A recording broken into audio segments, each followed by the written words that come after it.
Hello guys, ഞങ്ങളിപ്പോൾ ചെങ്ങന്നൂരാണ്. ഇന്നലെ തിരുവോണം കഴിഞ്ഞിട്ട് നേരെ നാട്ടിലേക്ക് പോന്നു. രാത്രിയല്ല, നമ്മൾ വൈകുന്നേരം അവിടെ ഇറങ്ങി. രാത്രിയൊക്കെ ആയിട്ട് ഇവിടെ വന്നപ്പോൾ ഇന്നലെ ബീച്ചിലൊക്കെ പോയിട്ടുണ്ടായിരുന്നു. പിന്നെ അത് കഴിഞ്ഞ് ഇവിടെ വന്നപ്പോൾ പിന്നെ ഇന്ന് കുറച്ച് സ്ഥലങ്ങളിൽ പോകാനുണ്ട്. അതായത് ഇന്ന് മമ്മിയുടെ അനിയത്തിയുടെ വീട്ടിലേക്ക് പോവാണ്. അപ്പോൾ ഒരു 1.5 വർഷത്തിന് ശേഷമാണ് ഞാൻ തിരിച്ച് നാട്ടിലേക്ക് വരുന്നത് കേട്ടോ. അപ്പം എല്ലാവരെയും വിശേഷങ്ങളൊക്കെ കാണിച്ചു തരാം.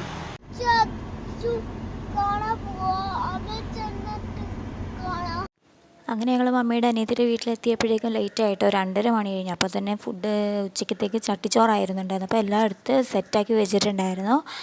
ചട്ടിച്ചോറൊക്കെ എല്ലാവരും കഴിച്ചിട്ടുള്ളതുകൊണ്ട് അതിനെക്കുറിച്ച് കൂടുതൽ ഞാൻ ഒന്നും വിശദീകരിക്കാൻ നിൽക്കണില്ല. അപ്പം ഓണം വെക്കേഷൻ ആയതുകൊണ്ട് എല്ലാവരും ഉണ്ട് കേട്ടോ ഇവിടെ.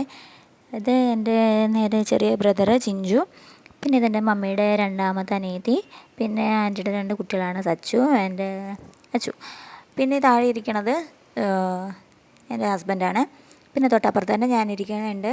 അപ്പോൾ ഫുഡ് കഴിച്ച് കഴിഞ്ഞിട്ട് നേരെ കേക്ക് കട്ട് ചെയ്യായിരുന്നു കേട്ടോ. അപ്പോൾ എൻ്റെ 2 കുട്ടികളുടെയും എൻ്റെ ചെറിയ ബ്രദറിൻ്റെയും പിറന്നാൾ ഒക്ടോബർ മാസത്തിലാണ് കേട്ടോ. അപ്പോൾ എൻ്റെ മൂത്ത ആളുടെയും ചെറിയ ബ്രദറിൻ്റെയും പിറന്നാൾ ഒരേ ദിവസമാണ്.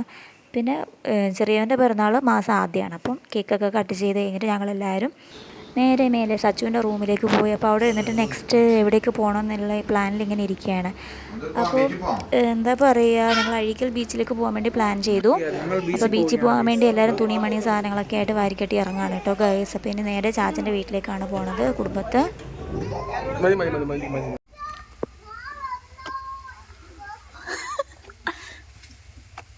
ഗൈസ്, ഇതെനിക്ക് ഭയങ്കര നൊസ്റ്റമുള്ള സ്ഥലമാണ്. എൻ്റെ മമ്മിയുടെ വീടാണ് കണ്ടോ. ഇതൊക്കെ ബാത്റൂമാണ്. അയ്യോ, ഞങ്ങൾ ചാച്ചാന്നാണ് വിളിക്കുന്നത് മമ്മിയുടെ ആ ബ്രദറിനെ. അപ്പോൾ അവന് ചാച്ചാന്ന് പറഞ്ഞ് കയറി പോകുന്നുണ്ട്. ഇതൊക്കെ നമ്മുടെ സ്ഥലമാണ് കേട്ടോ. അപ്പോൾ നോക്കാനൊന്നും ആരും ഇറങ്ങാത്തതുകൊണ്ട് ഇവിടെയൊക്കെ ഇങ്ങനെ കാട് പിടിച്ച് കിടക്കണതാ. പഴയ എൻ്റെ ഒരുപാട് നോസ്റ്റാൾജിയുള്ള സ്ഥലമാണ്. ഇനി ഞാൻ കാണിച്ചു തരാം കേട്ടോ.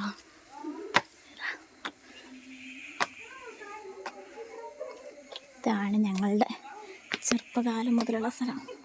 അപ്പോൾ ചെന്നപ്പോൾ തന്നെ ഇമ്രു അവിടെയൊക്കെ നല്ലോണം എക്സ്പ്ലോർ ചെയ്യാൻ തുടങ്ങി. അവൻ ആദ്യമായിട്ടാണ് ഇവിടെ വരുന്നത്. അപ്പം ഞാൻ ശരിക്കും കുടുംബത്തേക്ക് വന്നിട്ട് 5 വർഷമായി കേട്ടോ. അതാണ് നമ്മുടെ മെയിൻ എൻട്രൻസ് വീടിൻ്റെ ഉണ്ടായിരുന്ന ആ ഭാഗത്താണ്. അതാണ് പുറത്തേക്ക് താഴേക്ക് ഇറങ്ങിപ്പോയിക്കൊണ്ടിരുന്ന വഴി.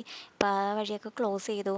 നിറയെ മരങ്ങളും കാടൊക്കെ പിടിച്ച് കിടക്കുകയാണ്. അവിടെ ചാച്ചന് സുഖമില്ലാണ്ടിരിക്കുകയാണ് കുറേ നാളായിട്ട്. അപ്പോൾ അതുകൊണ്ടിപ്പോൾ ആരും പണിക്കും അങ്ങനത്തെ ഒന്നിനും വരാനില്ല.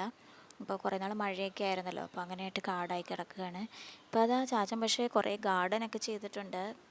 നേരത്തെ ഇത്ര ഗാർഡനിങ് ഒന്നും ഇല്ലായിരുന്നു കേട്ടോ. അപ്പോൾ അത് ആ വീടിൻ്റെ ആ സൈഡ് കാണിച്ചില്ലേ, അവിടെ ഒരു പേരമരം ഉണ്ടായിരുന്നു കേട്ടോ. ആ പേരമേ ഒരു ശതാവരി കിടക്കണുണ്ടായിരുന്നു. ശതാവരി എന്നൊക്കെ പറഞ്ഞ് കേട്ടില്ലേ, മരുന്ന്. അതിൻ്റെ ഇതുണ്ടായിരുന്നു കേട്ടോ. അവിടെ വെച്ചിട്ടാണ് അപ്പച്ചൻ പണ്ട് എൻ്റെ പല്ലൊക്കെ പറിച്ച് കളഞ്ഞിട്ടുള്ളത്. ആ പാറമേ കൂടി ഞാനൊക്കെ ഒരുപാട് ഓടിക്കളിച്ചിട്ടുണ്ട്. ആ ഭാഗത്തിന് അതിൻ്റെ ബാക്ക് സൈഡിലായിട്ടാണ് അടുക്കളയുടെ വാതിൽ വരുന്നത്. അപ്പോൾ ഇതാണ് റിനോവേറ്റ് ചെയ്തിട്ടുള്ള ഭാഗം. അവിടെയൊക്കെ കാപ്പി മരവും തേക്കും ഒക്കെ ഉണ്ടായിരുന്നു. ഇതായിരുന്നു മെയിൻ എൻട്രൻസ്. ഇങ്ങനെയായിരുന്നു കേട്ടോ.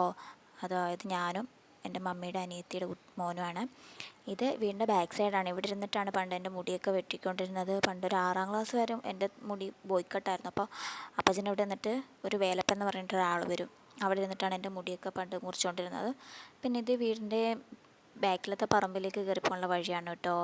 അത് ഇപ്പോൾ കാടൊക്കെ കയറി കിടക്കുകയാണ്. അപ്പോൾ ഞാനങ്ങോട്ട് പോയിട്ടില്ല. പൈനാപ്പിളും മാവും അങ്ങനെ കുറേയൊക്കെ ഉണ്ട്. അപ്പോൾ ഞങ്ങളങ്ങനെ കുറേ നേരം ഇരുന്നിട്ടില്ല.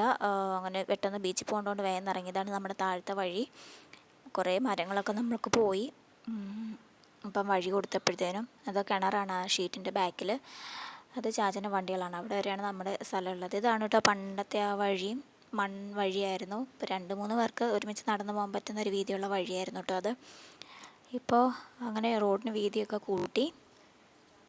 പിന്നെ അതാ ഞങ്ങൾ നടന്ന് ഇങ്ങോട്ട് താഴെ റോഡിൽ വരമ്പത്തേക്ക് എത്തിയിട്ടുണ്ട്. പണ്ട് ചെറിയൊരു വീതി കുറഞ്ഞ പാടത്തൂടെയൊക്കെയുള്ള വരമ്പ് എല്ലാവർക്കും അറിയാമല്ലോ, അങ്ങനത്തെ വരമ്പായിരുന്നു. ഇപ്പോഴാണ് കോൺക്രീറ്റ് ചെയ്ത് എല്ലാവർക്കും വണ്ടിയൊക്കെ ആയപ്പം റോഡിന് വീതി കൂട്ടി.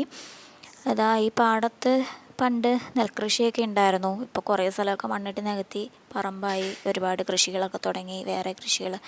പണ്ടിവിടെ നല്ല നെൽകൃഷി ഉണ്ടായിരുന്ന സ്ഥലമാണ്. അത് എമ്പ്രോ ഓടിക്കളിക്കുകയാണ് കേട്ടോ. ഇത് എൻ്റെ ഹസ്ബൻഡാണ്, ആളവിടുന്ന് വീഡിയോ ഒക്കെ എടുക്കുകയാണ്. പിന്നെ എന്താ പറയുക, ഒരുപാട് കാലം കളിച്ച് വളർന്ന സ്ഥലമാണ് ഇതൊക്കെ. പണ്ട് അതാ ഈ സൈഡിലൊക്കെ ഒരു തോടുണ്ടായിരുന്നു. അപ്പോൾ ആ തോട്ടിൽ നിന്നൊക്കെ എല്ലാവരും ഇങ്ങനെ മീനെയൊക്കെ പിടിച്ചിട്ട് നമുക്ക് അവിടെ വീട്ടിൽ കൊണ്ട് തരുമായിരുന്നു.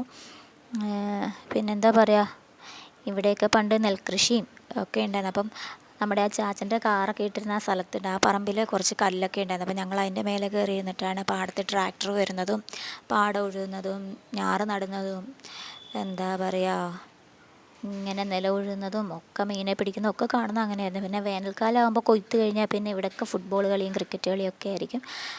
അതൊക്കെ ഒരുപാടൊരു കാലം. പിന്നെ എന്താണെന്ന് വെച്ചാൽ ഒത്തിരി നൊസ്റ്റാൾജി ഉണ്ട് കേട്ടോ. പണ്ട് ആ സൈഡിൽ നമ്മുടെ പാടത്തിൻ്റെ പറമ്പിൻ്റെ അങ്ങേ അറ്റത്തു നിന്ന് ഈ വരമ്പത്തൂടിയാണ് കേട്ടോ അപ്പച്ചൻ പണ്ട് വെള്ളം പൊങ്ങുന്ന സമയത്ത് എന്നെ സ്കൂളിൽ കൊണ്ട് വിട്ടുകൊണ്ടിരുന്നത്. അതായത് ആ പറമ്പിൻ്റെ അങ്ങേ അറ്റത്ത് അവിടെ ആ കമുകൊക്കെ നിൽക്കുന്നതിൻ്റെ അവിടെ നിന്ന് ഒരു കുത്തുകല്ലുണ്ട് കേട്ടോ. ആ കുത്തുകല്ല് ഇറങ്ങിയിട്ട് താഴെ ഫുള്ള് വെള്ളമായിരിക്കുമല്ലോ ജൂൺ ജൂലൈ മാസങ്ങളിൽ. അപ്പോൾ ഇങ്ങനെ വരുമ്പോഴേക്കും അപ്പച്ചൻ എന്നെ തോളത്തെടുത്ത് ഇരുത്തിയിട്ട് ഇങ്ങനെ ഇക്കരെ കൊണ്ട് വെക്കും. അങ്ങനെയാണ് എന്നെ സ്കൂളിൽ കൊണ്ട് വിട്ടുകൊണ്ടിരുന്നത് കേട്ടോ. അപ്പോൾ നമ്മൾ നടന്ന് റോഡിലെത്തി. ഇപ്പോൾ ചിഞ്ചും സച്ചുവും കൂടി നിന്നിട്ട് വണ്ടിക്ക് വഴി എന്താ പറയുക, വണ്ടി റിവേഴ്സ് എടുക്കണം. റിവേഴ്സ് എടുത്തിട്ട് വേണം തിരിക്കാൻ. കാരണം ആ റോഡിൻ്റെ താഴത്തൊരു ചെറിയ കൈത്തോടുണ്ട് കേട്ടോ. അപ്പോൾ അത് രണ്ടുപേരും കൂടി അവിടെ നിന്നിട്ട് പറഞ്ഞു കൊടുക്കുകയാണ്. കാരണം വഴി അറിയാതെ വന്നു കഴിഞ്ഞാൽ പുല്ല് പിടിച്ച് കിടക്കുന്നിടത്ത് കുഴിയാണ്. അപ്പോൾ അതിന് വേണ്ടിയിട്ട് ഇങ്ങനെ പറഞ്ഞു കൊടുക്കുകയാണ്. ഇത് കുറച്ച് അത്യാവശ്യം നല്ല വീതിയുള്ള തോടാണ്. മഴക്കാലത്ത് ഈ തോട് നിറഞ്ഞാൽ റോഡിലേക്ക് വെള്ളം കയറിയിട്ട് പിന്നെ താഴെ പാടത്തേക്ക് ഒഴുകും. അങ്ങനെയാണ് ചെയ്യുന്നത് കേട്ടോ. അപ്പോൾ അതാ ഒരുപാട് ഓർമ്മകളായിട്ട് വീണ്ടും വന്ന് കണ്ടു. പിന്നെ തിരിച്ചു പോകണം. ഇനി എപ്പോഴെങ്കിലും സമയം കിട്ടിയാൽ വീണ്ടും വരണമെന്ന് ആഗ്രഹമുണ്ട്. എപ്പോഴാണ് വരാൻ പറ്റുകയെന്നറിയില്ല. അങ്ങനെ ഞങ്ങൾ ബീച്ചിലേക്ക് പോകാനുള്ള തയ്യാറെടുപ്പിലാണ്. അപ്പോൾ അതെൻ്റെ പുത്രൻ അവിടെ റോഡിൽ വെള്ളത്തിൽ കളിച്ചിട്ട് മമ്മി കൊണ്ട് കൈ കഴിക്കാനായിട്ട് അവിടെ സൈഡിൽ പിടിച്ച് നിർത്തിയിരിക്കുകയാണ്. പിന്നെന്താ പറയുക, അങ്ങനെ ഒത്തിരി ഓർമ്മകൾ. അതാ വണ്ടി തിരിച്ചു. അപ്പോൾ എല്ലാവരും തിരിച്ച് വണ്ടിയിൽ കയറാൻ പോവാണ്. എന്താ ചാച്ചനും ആൻറ്റിയൊക്കെ അവിടെ നോക്കി നിൽക്കണുണ്ട് വീടിൻ്റെ അവിടെ.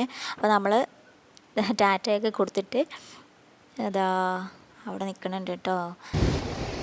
ബീച്ചിലെത്തി കേട്ടോ. ഇത് അഴീക്കൽ ബീച്ചാണ്.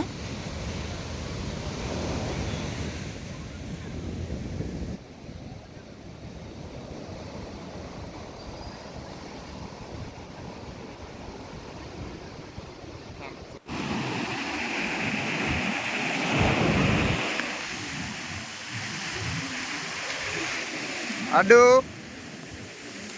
അടു വിളിക്കല്ലേ.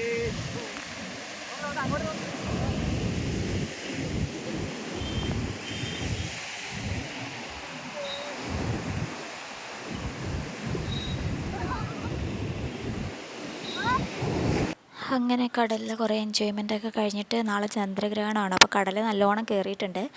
നമ്മൾ അതിനടുത്തൊക്കെ കടലാണ്. അപ്പോൾ നമ്മൾ സ്നാക്സൊക്കെ കഴിച്ചു, ചായയൊക്കെ കുടിച്ചിട്ട് നേരെ നമ്മളെ വീട്ടിലേക്ക് വിടുകയാണ് കേട്ടോ. അങ്ങനെ ഈ ഓണത്തിൻ്റെ ട്രിപ്പ് അവസാനിച്ചിട്ട്